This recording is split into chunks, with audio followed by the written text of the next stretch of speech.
Nous avons tenu ce matin, au-delà des rapports qui nous sont régulièrement transmis sur l'évolution des travaux, à effectuer ce déplacement-là ici sur le terrain pour constater de visu l'évolution de ce processus-là.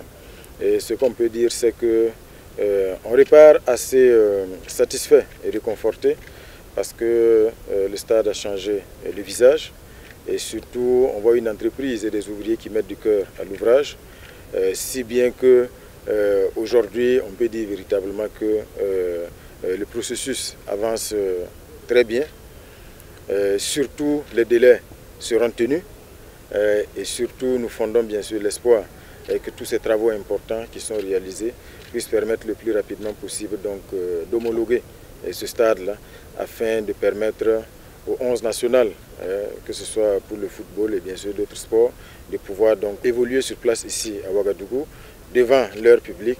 Et je pense que c'est quelque chose qui est attendu depuis si longtemps et ce ne serait donc que justice que de pouvoir donc disposer de ce stade homologué là le plus vite possible et pouvoir donc satisfaire voilà, le public sportif, les supporters qui ont soif aujourd'hui véritablement de venir, d'encourager donc leur 11 national.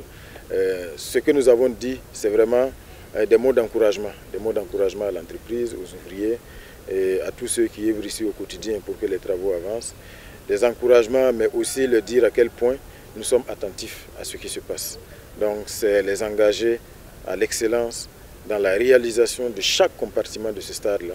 Le contexte est difficile, mais en dépit de ce contexte-là, le chef de l'État a donné l'autorisation qu'on puisse consentir des ressources pour pouvoir homologuer ce stade-là, réaliser les travaux nécessaires.